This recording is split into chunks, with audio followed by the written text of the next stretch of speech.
The following video contains step-by-step instructions on how to maintenance the 2.5 through 4 inch Deringer 20 double check backflow preventer. These are the tools required. Close the number 2 shutoff valve.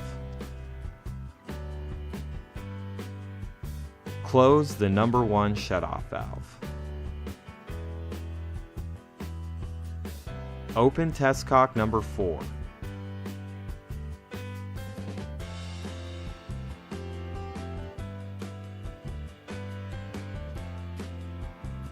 Open test cock number 3. Open test cock number 2. Do not open test cock number 1.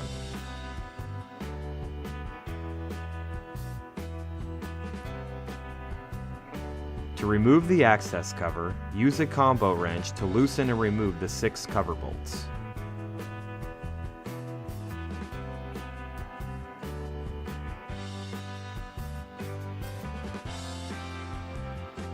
Make sure to keep the tapered washer attached to the access cover bolt. Remove the valve access cover. To remove the first check, loosen the check retaining bolt located on both sides of the body until flush with the inside of the valve. Remove the first check from the valve body.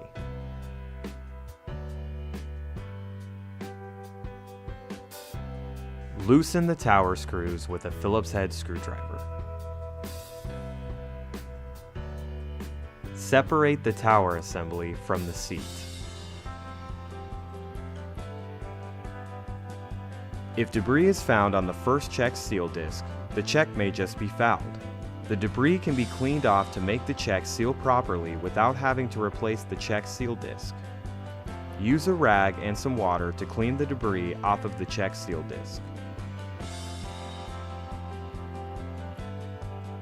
Examine the seat for any debris or damage. Examine seat O-ring for damage and debris. Replace the seat O-ring if necessary. Once the debris has been cleared from the check disc and no damage is present, the check can be reassembled and reinstalled into the valve body for testing. If damage to the check disc has been found, please take the following steps to remove and replace the damaged check disc. Using a Phillips head screwdriver, remove the seal disc retaining screws. Remove the seal disc retainer to expose the disc. Remove the seal disc. Install new seal disc and make sure it is completely flat inside the check cavity. Reinstall the seal disc retainer. Using a Phillips head screwdriver, reinstall the seal disc retainer screws. Reattach the tower assembly to the first check seat. Make sure the tower assembly is in the proper orientation before tightening down the tower screws.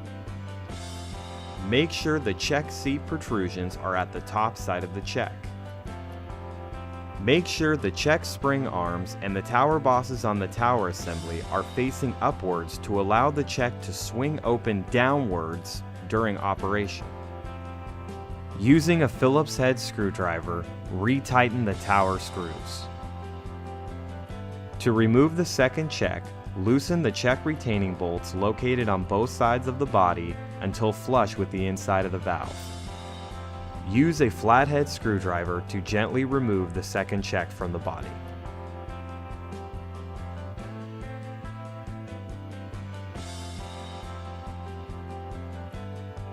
Loosen the tower screws with a Phillips head screwdriver.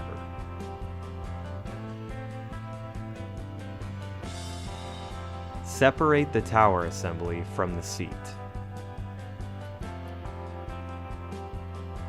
If debris is found on the second check seal disc, the check may just be fouled. The debris can be cleaned off to make the check seal properly without having to replace the check seal disc. Use a rag and some water to clean the debris off of the check seal disc.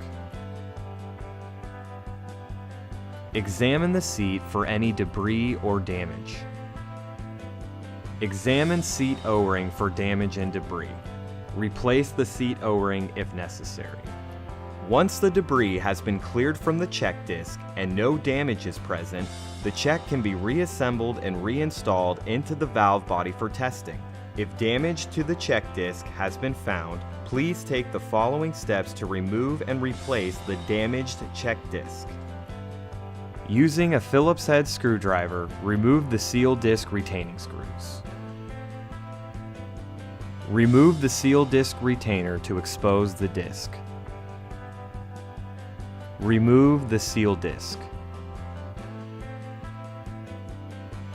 Install new seal disc and make sure it is completely flat inside the check cavity. Reinstall the seal disc retainer.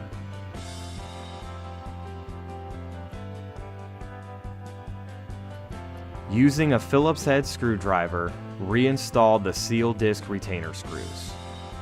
Reattach the tower assembly to the second check seat. Make sure the tower assembly is in the proper orientation before tightening down the tower screws. Make sure the check seat protrusions are at the top side of the check. Make sure the check spring arms and the tower bosses on the tower assembly are facing downwards to allow the check to swing open upwards during operation. Using a Phillips head screwdriver, retighten the tower screws. Reinstall the second check into the body. Make sure the O-ring seals properly against the surface. Retighten the second check retaining bolts on both sides of the body. Make sure the second check retaining bolts don't bind against the check. Reinstall the first check into the valve body. Retighten the first check retaining bolts on both sides of the body. Make sure the first check retaining bolts don't bind against the check. Examine the access cover O-ring for damage or debris. Replace the O-ring if necessary. Place the access cover onto the valve body. Install tapered washers onto access cover bolts. When reinstalling the access cover bolts, engage all 6 bolts one thread. Hand tighten all 6 cover bolts. Using a combo wrench, tighten the 2 center bolts. Tighten down the 4 remaining bolts. Slightly open the number 1 shutoff valve. Close the number 2 test cock. Close the number 3 test cock. Close the number 4 test cock. Fully open the number 1 shutoff valve. Perform a test on the backflow preventer according to your local testing regulations to ensure the check valves have been repaired properly. Fully open the number 2 shutoff valve.